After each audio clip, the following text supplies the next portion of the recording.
Happy Thursday, everybody, and welcome back to Designing Growth. Sam Chlebowski here, host of this podcast and co-founder of Motion.io, joining you again for another episode. I have had the immense pleasure of having some awesome guests on over the last couple of weeks. Our last episode, 51, with system strategist Kate Potter, is a really great one if you are a business owner or even a system strategist of your own, using things like automation and building systems and processes to help you scale and grow your business. And then the episode before that, episode number 50, as a side note, I can't believe that I've done 52 episodes now after this comes out. But anyways, that episode is a really great one for anybody who does marketing in any capacity.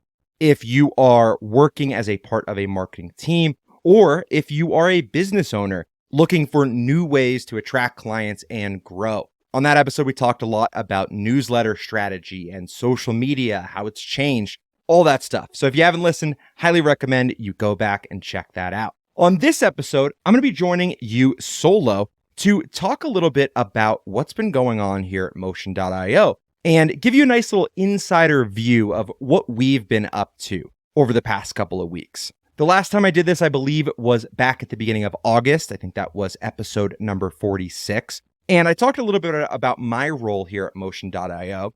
But for this episode, I want to give you some product updates, some really cool stuff we've been working on, as well as just zoom out and help you get the whole picture of like, what is our team working on? How are we doing this? How are we building this product? How are we trying to grow this company? So we're going to get into all of that.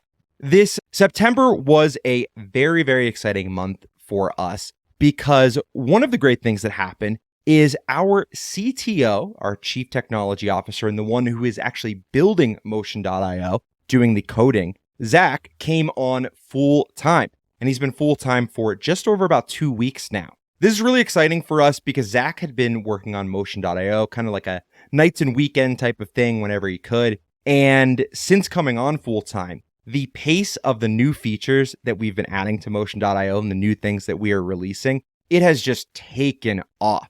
And it's been really, really exciting to be able to push all of these new updates out to everybody. And I'm going to talk about those updates in a little bit. Another exciting update from our team at Motion.io is we are getting an office. And we move into that office next week. We have been totally remote, the three of us, the past year, working on Slack, meeting up in person when we can, but primarily day to day, we have been virtual.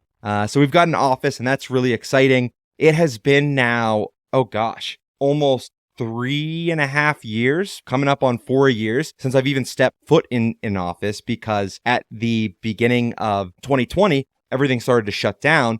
And then after that, I went to go work at 2 different places that were all remote. So it's been a long time for me since I've even had an office to go to. And it's really exciting to be able to hang out, talk product, talk what we're seeing is going to be, I think, really beneficial to our team. So we're all really excited about that. Another exciting thing, and this is where I'll segue back into kind of what's going on with the Motion.io product, is that we are getting a ton of new people using Motion.io, talking to us, sharing their experiences, sharing their feedback, and signing up to become paying customers of Motion.io. Along with that, it's leading us to some realizations and some important features that we've decided to build since speaking with people and having them use Motion.io as a critical part of their business to provide this very professional, very organized client portal that not only makes life easy for clients and provides that premium client experience, but also makes life really easy for business owners and teams who are using Motion.io.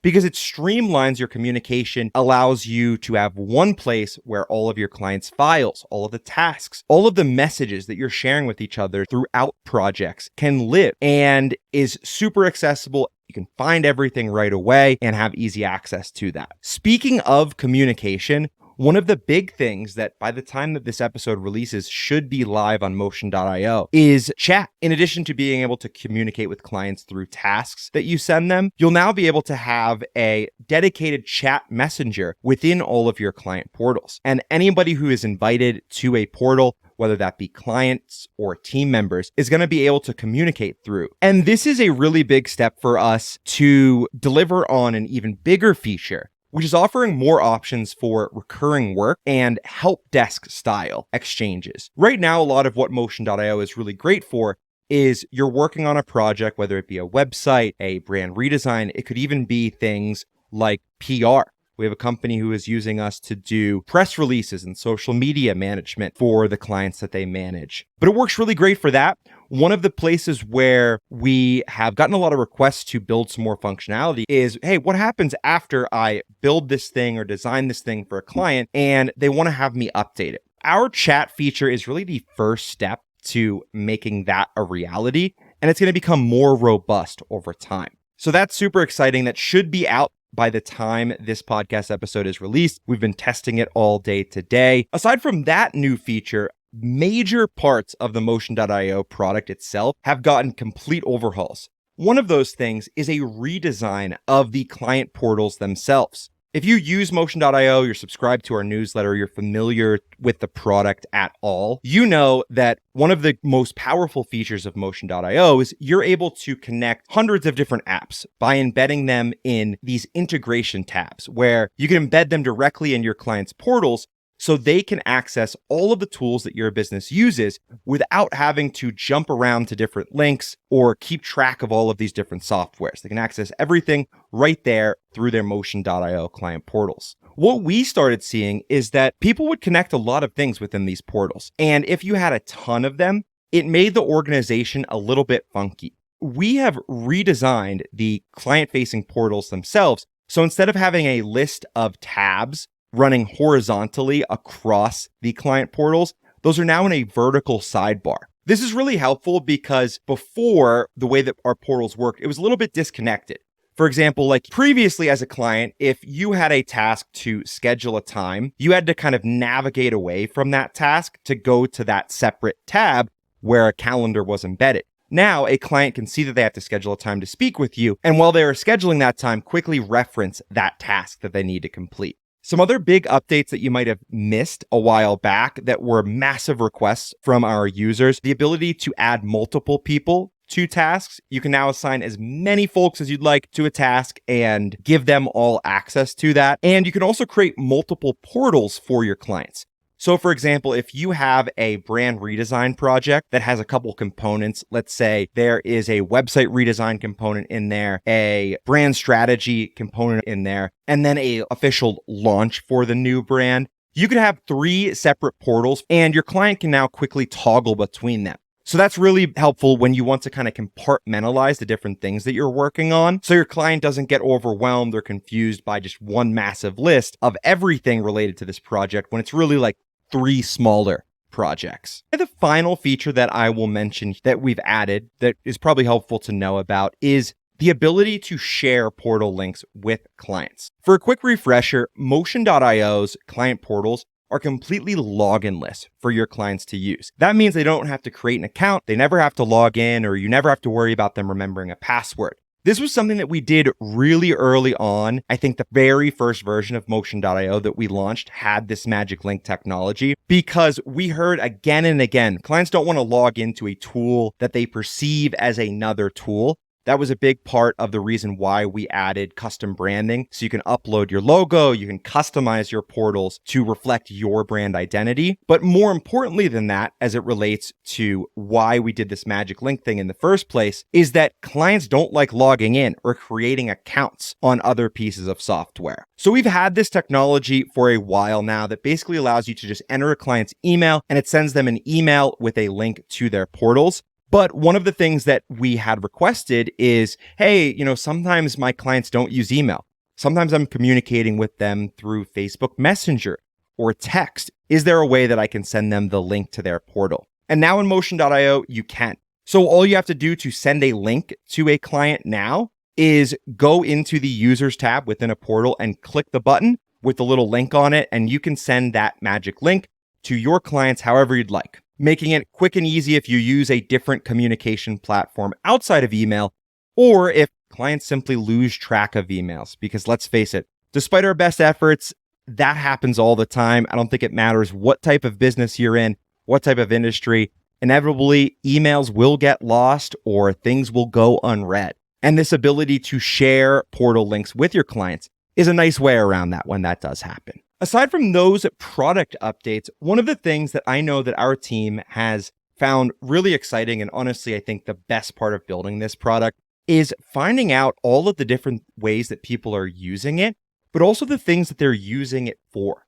And oftentimes it's ways that we don't expect. My co-founder, Perry, who's been on this podcast a handful of times, is primarily the one who demos Motion.io for people. So if somebody comes in asking for a demo, or if anybody listening in the audience out there wants a demo, it'll probably be Perry that you speak with.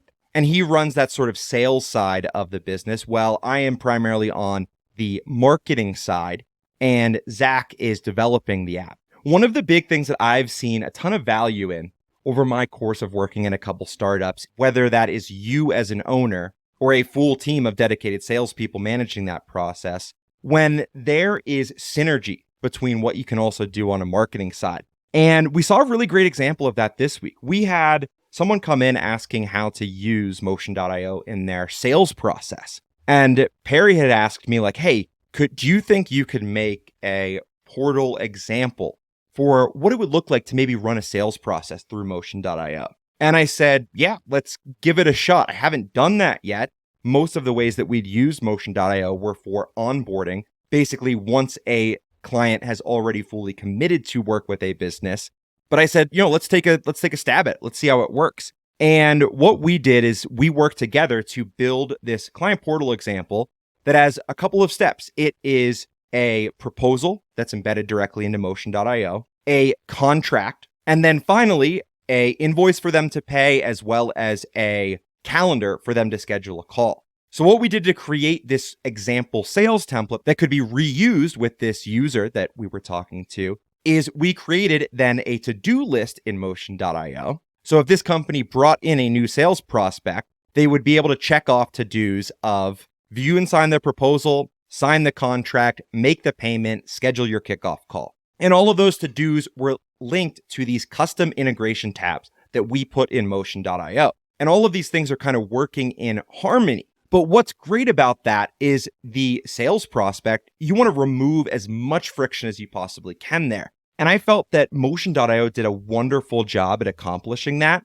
because now this repeatable sales process can be used for any new prospect that's brought in. And any new sales prospects that now come in, they don't have to jump between, okay, I got to go here to this proposal software to view and sign this proposal. Then I got to click this link, go into the contract, here to go pay this first invoice, here to schedule my kickoff call. No, it's all right there in their portal. They don't have to go digging through their emails, and they can clearly see what they've completed and what they haven't. And I think even more powerful with the way that I look at it is these are all external tools, and each one is being used for a different purpose, but it all works in harmony directly within Motion.io. So that was exciting to see, and I feel like we're stumbling upon new use cases and even new types of business that are using Motion.io every day, even outside of the creative space, designers, web developers, digital ad agencies. We've had people start using Motion.io who work in things like insurance, and that's been super, super interesting for us. Our primary focus right now, and kind of where we started this product, was supporting creative agencies or creative businesses. And that's where all three of our collective backgrounds are. But I think that speaks to the flexibility of Motion.io, is that it can not only slide in seamlessly to different businesses within the same industry, but can also work in other industries outside of that. And I will admit that that can be something that's challenging sometimes, because it can be tough to build messaging around that and have this very laser focused vision of who you want to target through your messaging and your marketing content when you've seen your product can work with all of these different types of people. And I realized that I probably even sound like a little bit of a hypocrite, because I put out a YouTube video based on my experiences working in a web design agency of the top tips for getting clients. And I broke it down into, here's what you do in your first month. Here's what you do in months 2 and 3. Here's what you do in months 4 up to your first year. One of the big pieces of advice I gave on that was like, find a niche. It's tempting to be everything to everybody, but don't. And it's just so funny how that stuff comes back, because it's like, now I look at it and we see Motion.io working with all of these types of businesses. It makes me say like, well, do we have to niche down? Do we have to find that specific segment. So it's something we've been thinking about a lot and talking about a lot. But at the end of the day, we want anybody who is looking for a central hub for all of their client communication, files, tasks, and third-party software can live. And we just want to learn from you. We want to learn what's working, what's not, what we need to add to get even more value out of that. And I think that the more of those conversations that we can have from the wider number of businesses and industries, the better it's going to equip us to build the best piece of software that we possibly can. So with that, if you haven't tried out Motion.io yet, head to our website, sign up for a free account, just click the button, try it for free. It's plastered all over our website, and let us know what you think. Schedule a call with us. Have us walk you through things. We'll even build you a portal template, because we do have portal templates now as well, where you can create one portal and then quickly duplicate it and reuse it for as many clients as you'd like. We'll set it up for you if you're willing to spend 15, 20 minutes with us telling us about your business and what you need to succeed and develop these scalable processes that are going to help you grow, help you save time, help you delight each client. With that, Sam Chlebowski signing off of this episode of Designing Growth. Hope you enjoyed this kind of peek behind the curtain at Motion.io, and we'll be back with another episode next week. Until then, everybody, have fun, good luck, and go crush it. Bye-bye.